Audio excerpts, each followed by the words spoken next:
दूसरी सभ्यताओं में उन सभी को एंजल कहकर खारिज कर दिया जाता है, पर यहाँ अलग अलग गुणों वाले जीवों की पहचान अलग अलग तरह से की गई है। एक खास तरह के फायदे के लिए आप एक खास जीव को बुलाते हैं ताकि आप अपनी सामान्य ताकत और क्षमताओं के मुकाबले कहीं ज्यादा चीजों को हासिल करने का लाभ ले सकें।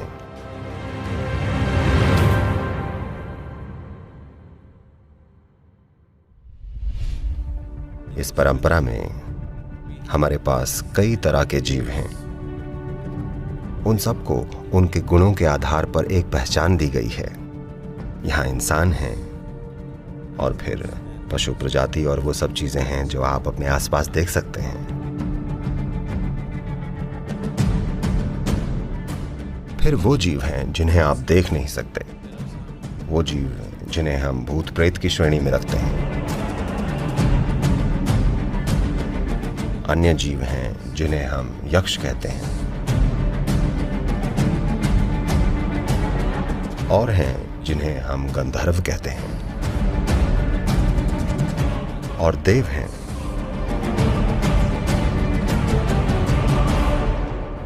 तो इसी आधार पर वृक्ष देवता हैं, वानर देवता हैं, हाथी देवता हैं, फल देवता, सब्जी या शाक देवता, पुष्प देवता है।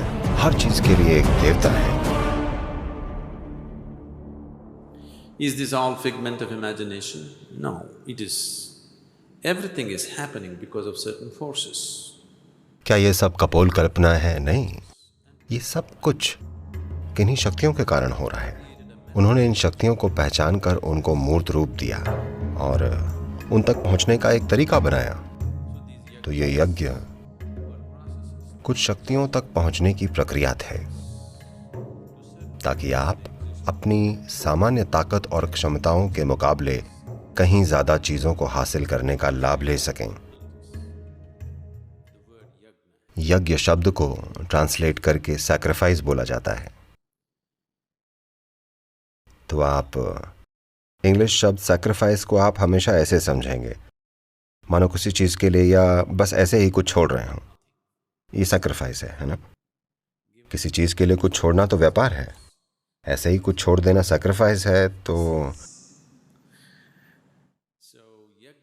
तो ये जरूरी नहीं है कि यज्ञ का मतलब सैक्रिफाइस ही हो। शायद यज्ञ, भेंट, आहुति और सैक्रिफाइस का मेल है। इन सभी तीन चीजों का मिश्रण है। एक अनुष्ठान जिससे आप ब्रह्मांड में कुछ शक्तियों को प्रसन्न कर सकते हैं। दूसरी सभ्यताओं में आमतौर पर उन्हें ठीक से पहचान कर श्रेणियों में नहीं बांटा गया है। सभी एंजल्स कहकर खारिज कर दिए जाते हैं। पर यहाँ अलग अलग गुणों के जीवों की पहचान अलग अलग तरह से की गई है और उस अनुसार किसी खास तरह के फायदे के लिए आप एक खास जीव को बुलाते हैं।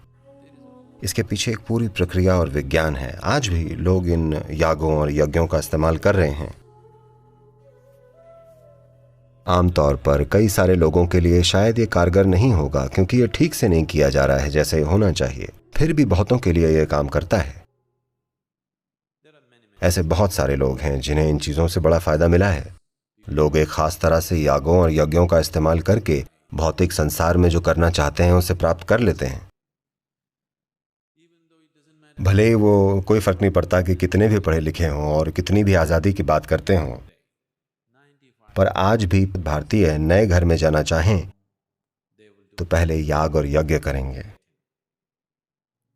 बस यहाँ ईशा में हम ऐसा कुछ नहीं करते क्योंकि हम एक अलग प्रजाति हैं।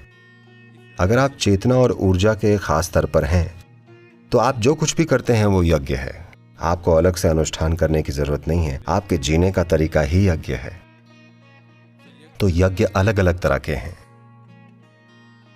यज्ञ का मतलब है एक ऐसे आयाम तक पहुंचने का तरीका जो अभी आपकी पहुंच में नहीं है। एक है अनुष्ठान यज्ञ कि आप कुछ करते हैं, उस क्षेत्र का कोई एक्सपर्ट आकर आपके लिए कुछ करता है, फायदा मिलता है, या आपने अपनी जीवन प्रक्रिया को ही यज्ञ बना लिया है।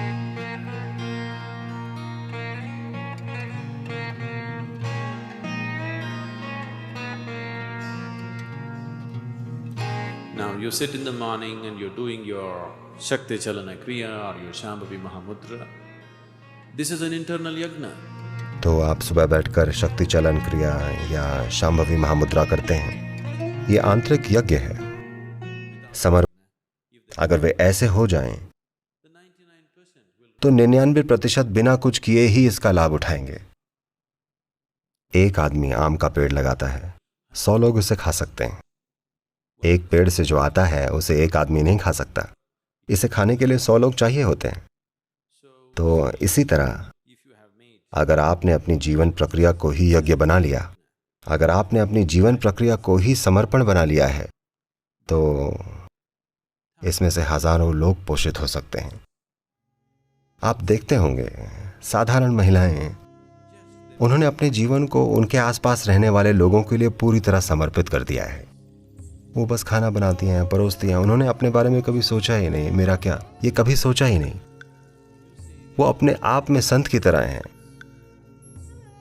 मेरी माँ इसका जीता जागता उदाहरण थी। वो पढ़ी लिखी थी, पर उनका पूरा जीवन उनके पति और उनके बच्चों की देखभाल करना था। बस हमने उन्हें कभी हमसे कहते हुए नहीं सुना कि मैं तुमसे प्यार करती हूँ। ऐसा सवाल कभी उठा ही नहीं कि वो हमें प्रेम करती हैं या नहीं, हमारे दिमाग में कभी आया ही नहीं, क्योंकि उनके जीने का तरीका ही हम सबके लिए पूरी तरह समर्पित था। और किसी ने इस बारे में कभी कुछ नहीं कहा, पर कई मायनों में वो स्वयं देवी थीं। सभी उनके साथ ऐसा व्यवहार भी करते थे। उनके सुबह नाश्ता करने से पहले परिवार में सबको खा लेना होता था। तब वो अपने नाश्ते का बर्तन लेकर आंगन में जाती, पीछे आंगन में जाती और चींटियों की बांबियां ढूंढती,